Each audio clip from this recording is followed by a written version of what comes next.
Hello and welcome to another episode of Pastor's Library.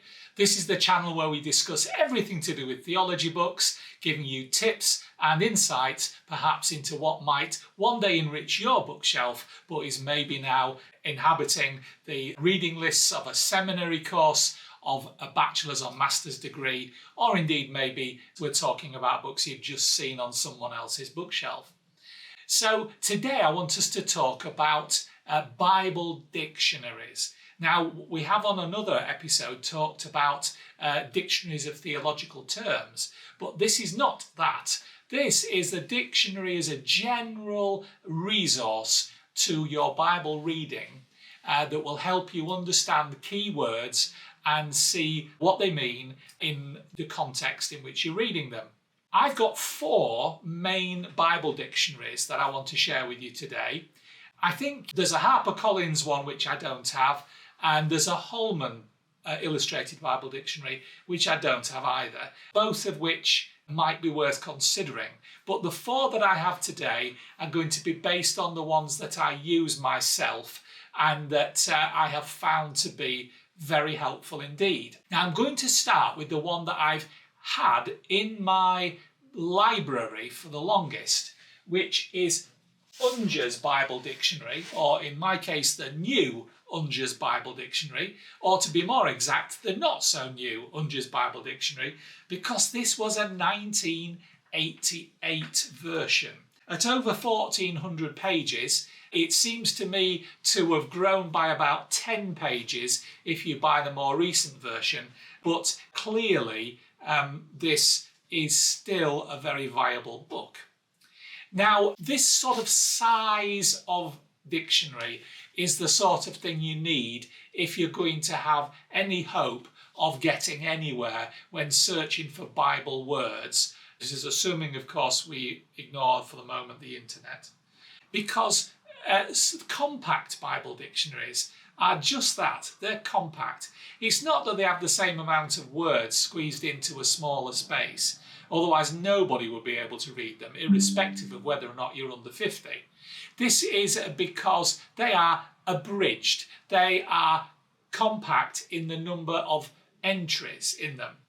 Now, Unger's Bible Dictionary I have always found helpful. I've always found it helpful because it's very even-handed between Calvinism and free will theism, and in fact in some places you would say it leaned towards free will theism. But this is a good Bible dictionary, and you might say incidentally, why would that be relevant? We're just talking about dictionaries, aren't we? Well, dictionaries are interpretations of words, and everybody interprets everything through their own lens of belief. And if you are a Calvinist, you will interpret some things differently to if you are a free will theist. And it's important that we understand the difference sometimes. So this is a very helpful dictionary, even though I've had this since, I think I bought it maybe in 89 or 90. This is still a really good dictionary. And you can get this, depending where you're looking, somewhere between £30 and £40, $40 and $50. This is definitely worth considering by anybody. And one thing that's key is that most of these dictionaries now will have the word illustrated in them. And that's because there's a few hundred photos, diagrams or whatever in them, which are all very helpful.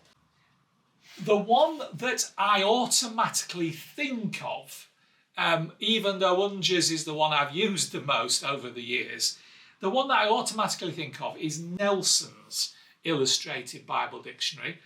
This is the latest edition. I think this is 2014. Again, this is almost 1,500 pages. It's got some great maps in and all that sort of stuff that you sort of hope for. But this is the dictionary that I have used most as part of software. So over the years, many years, I have prepared my sermons using software, and we'll talk about that in another episode. But Nelson's Bible Dictionary always came with the software brand that I had. And so I have been very familiar with it. And I have to say, it's great. This 2014 edition is an excellent one to hold in your hand. It opens well, it lays flat. The colour photographs are absolutely brilliant. And I think that Nelson's Illustrated Bible Dictionary would be a good choice for anyone. Now, I want to talk about what I think probably have been the two bestsellers in recent years. The Zondervan Illustrated Bible Dictionary, which is its current title. Again, this one I've had a few years, so it doesn't bear that legend on it. My version here is from 1987, so it's similar sort of age to my Unger's. This I find to be very, very well worded. It's extremely well designed. It's got a very professional sense in its wording. And I think that the Zondervan might actually be a top choice for dictionaries at the moment. The latest one, which I've had a quick look at, is definitely vastly improved on the one I'm holding in my hand. And I would definitely endorse it for you. Again, like all of these Bible dictionaries at the moment, about £40-ish on Amazon, which will be sort of nearer $50, I would imagine. The one that I have newest in my library, I am really the most excited about. This one is edited by Tremper Longman III, who is a great theologian, adds so much to our libraries. This is a 2013 edition of the Baker Illustrated Bible Dictionary. And I would have to say to you, I am really engaged with this. This is the sort of book where I just sit down and muse through it for ages, checking different words. It's roughly about 1,750 pages. You can get one of these online for about £50, so it's more expensive than the others. It's a bit weightier, it's a bit thicker. It is an outstanding book. And I would say to you that whereas my long-term addiction has been to Unger's and my affiliation with Nelson's goes back through software, and I love both of those, and the Zondervan is really an excellent one. We are talking about books here that are highly competitive with each other and vying for each of them for the high ground.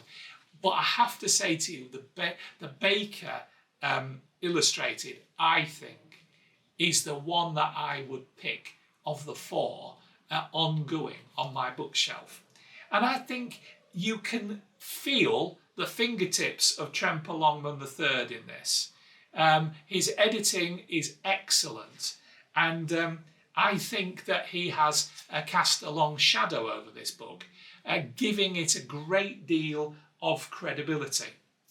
With all of these, I've looked up keywords before doing this review, one of which was Nephilim.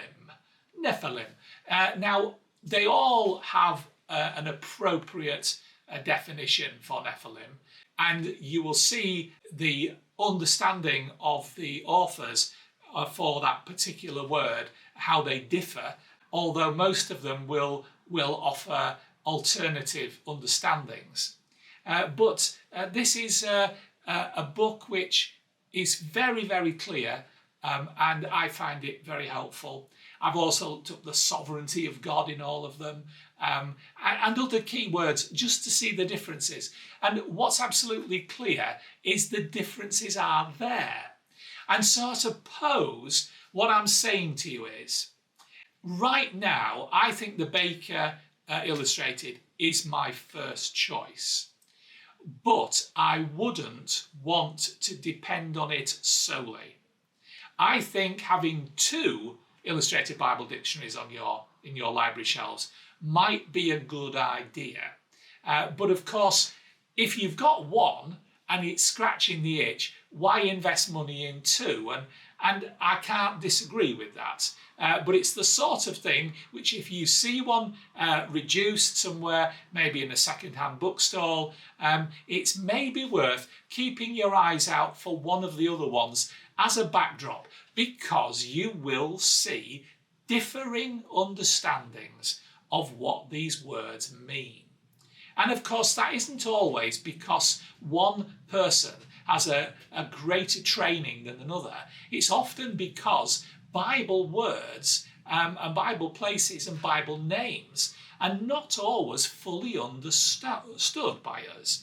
Our understanding of ancient Near Eastern culture is improving all the time, but the truth is it's come on loads in the last 60 years, certainly.